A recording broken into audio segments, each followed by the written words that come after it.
আমরা কত ভয়ঙ্কর চরিত্রের সাথেই না পরিচিত, যেমন ভ্যাম্পায়ার, ড্রাকুলা কিংবা সিরিয়াল কিলার।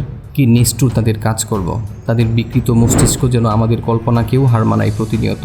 রহস্য ক্র্যাকের এই ভিডিওতে শিশু কিশোরদের মাংস বিক্রি করা এক দুর্ধর্ষ নেকড়ে মানবের বাস্তব কৃতকর্ম আপনাদের সামনে উপস্থাপন করা হবে। এই নেকড়ে মানবের কাজকর্ম এতটা ভয়ঙ্কর, পুরো ভিডিও না দেখলে আপনি আন্দাজও করতে পারবেন না। আর আপনি দুর্বল হার্টের হলে ভিডিওটি স্কিপ করতে পারেন।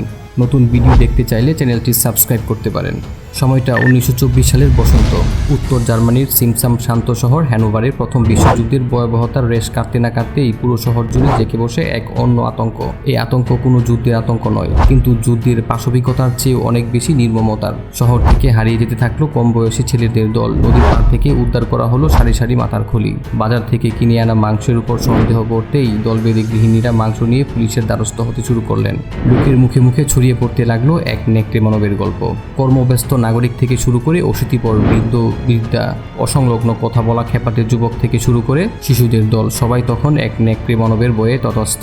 কিন্তু শহরের কর্তৃপক্ষ এই নেকড়ে মানবের কথাকে কানেই তুলছিলেন না। তারা এই নেকড়ে মানবের গল্পকে সেলফ ম্যাশ হিস্টোরিয়া বলে উড়িয়ে দেন। এমনকি 17 মেতে যখন লিন নদীর তীরে বাচ্চারা অনেকগুলো মাথার খুলি আবিষ্কার করে, তখনও এই ঘটনাকে মেডিকেল ছাত্রদের কারসাজি বলে উড়িয়ে দেওয়া হয়। এসবের গল্পের মতোই অলৌকিক কোনো নেকড়ে মানব না থাকলেও একজন লৌকিক নেকড়ে মানব সত্যিই ছিল সেই সময়ে। তার নাম ছিল ফ্রিটজ হারম্যান, যার বিরুদ্ধে কম বয়সী ছেলেদের দর্শন করা থেকে শুরু করে তাদের মাংস বিক্রি করা সহ বহু অভিযোগ ছিল, এবং এগুলোর সবই প্রমাণিত হয়েছিল পরবর্তীতে। ফ্রিটজ ছিল একজন জার্মান সিরিয়াল কিলার।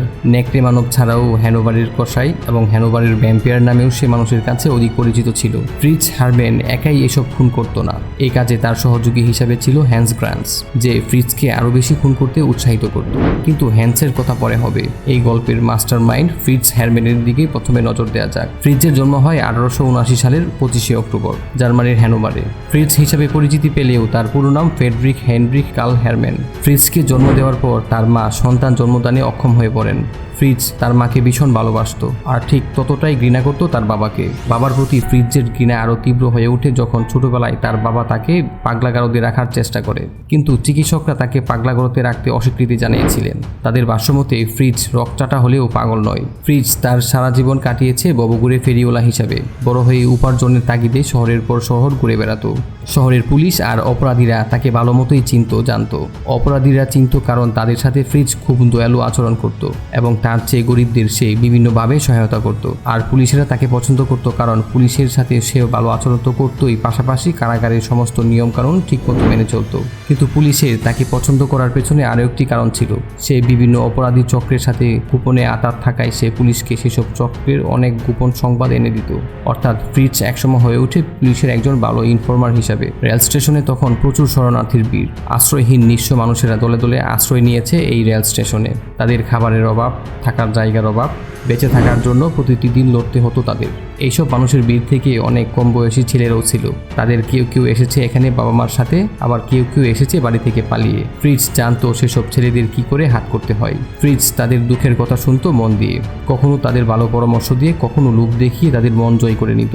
সেসব ছেলেদের যারা অগণিত নিঃস্ব মানুষের দল থেকে হারিয়ে গেলেও কেউ তাদের খোঁজ নিতে আসবে না। সেসব ছেলেদেরকে সে চকলেট, সিগারেট কিংবা খাবার দিত।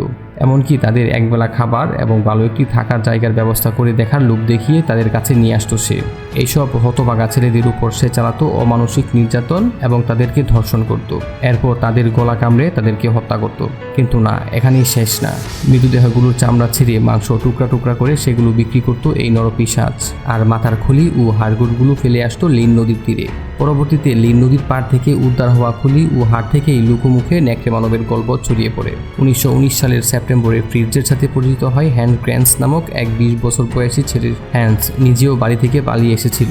সেই সুদর্শন ছেলেটিকে ফ্রিটজ তার সহযোগী হিসেবে নিয়ে নেয় এবং পূর্ণ উদ্যমে তারা কাজ চালিয়ে যেতে থাকে। আগের চেয়েও খুন করার পরিমাণ বেড়ে যায়। পত্রিকাগুলো হ্যানোভারে এসে বাচ্চাদের হারিয়ে যাওয়ার নিয়ে সংবাদ প্রচার করতে শুরু করে। এক পত্রিকায় উল্লেখ করা হয় নিখোঁজের সংখ্যা বাড়তে বাড়তে 600-তে গিয়ে দাঁড়িয়েছে। আগেই বলা হয়েছে 1924 সালের 17 মে লিন নদীর তীর থেকে সারি সারি মাথার খুলি উদ্ধার করা হয়। 29 মে পাওয়া যায় আরও একটি মাথার খুলি। 13 জুন পাওয়া যায় আরও কয়েকটি মাথার খুলি।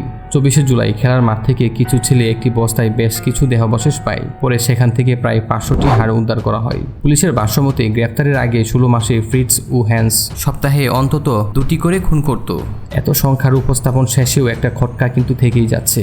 লোকচক্ষুর সামনে অবাধে চলাচল করেও, লিন নদীর তীরে বসবাস করেও এতদিন ফ্রিটজ কি করে ফাঁকি দিচ্ছিল পুলিশের চোখকে? আসলে পুলিশের কাছে ফ্রিটজ ছিল একজন নির্ভরযোগ্য মানুষ। বিভিন্ন অপরাধীর চক্রের সঠিক খবর পুঙ্খানুপুঙ্খভাবে সংগ্রহ করে দিত সে। অপরাধ জগতের এসব খবর সংগ্রহ করে দেওয়াই সবার মুখে মুখে তার নতুন উপাধি হয়ে দাঁড়ায় গোয়েন্দা। 1923 সালে সে নিজেকে পুলিশের কাছে অপরিহার্য করে তোলে। পরবর্তীতে পুলিশের উচ্চপদস্থ কর্মকর্তাদের সাথে সে একটি বড়সড় গোয়েন্দা সংস্থা খুলে বসে। অনেক নিখুঁত ছেলের বাবা মা তার ছেলেকে শেষবারের মতো গোয়েন্দার সাথেই দেখেছিল। সেই সব বাবা মাকে ফ্রিজের করে নিয়ে আসলেও কোনো প্রমাণ পাওয়া যেত না। পুলিশও তাদের আস্থাভাজন ফ্রিজকে খুব একটা গাঁটত না। হ্যানোভারে ফিরে ফ্রিটজ নতুন ব্যবসা শুরু করে। ব্যবহৃত কাপড় ও মাংস বিক্রি করাই ছিল তার কাজ। পাইকারি বিক্রেতাদের কাছ থেকে কম দামে জিনিস কিনে এনে বিক্রি করত সে। শহরের মানুষও কিছুদিনের মধ্যে জেনে গেল ফ্রিজের কাছে কম দামে ভালো জিনিস পাওয়া যায়। তবে ফ্রিজ প্রথমে ভালো জিনিস বিক্রি করলেও পরবর্তীতে তার নিজ হাতে খুন করা সেসব ছেলেদের মাংস বিক্রি করতে শুরু করে। কিন্তু কেউ তাকে সন্দেহ করে না। লিন নদীর তীরে এক প্রতিবেশী তার হাতে প্রথম রক্তের বালতি দেখেই তাকে কিছুটা সন্দেহ করতে শুরু করে এবং তার কাছ থেকে কেনা শূকরের মাংসকে পুলিশের কাছে নিয়ে যায় পরীক্ষা করার জন্য। কিন্তু সেখানেও সন্দেহজনক কিছু ছিল না, কারণ তার ঘরে রক্তের দাগ কিংবা তার ঘর থেকে মাংস কাটার শব্দে আসাকেও কেউ সন্দেহ করেনি, কেননা সে ছিল কসাই এবং মাংসের ব্যবসা করত।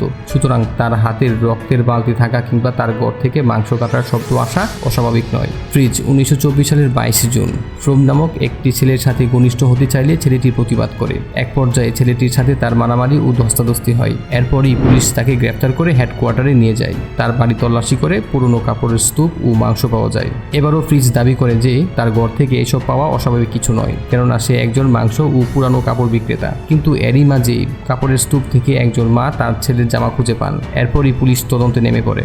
ডিসেম্বরের 4 তারিখে ফ্রিজ ও হ্যান্সকে 27টি 12 থেকে 18 বছর বয়সী ছেলেকে খুন করার দায়ে মামলার শুনানির জন্য আদালতে নিয়ে আসা হয়। ফ্রিজকে জিজ্ঞেস করা হয়, আজ পর্যন্ত তুমি কতজনকে খুন করেছো?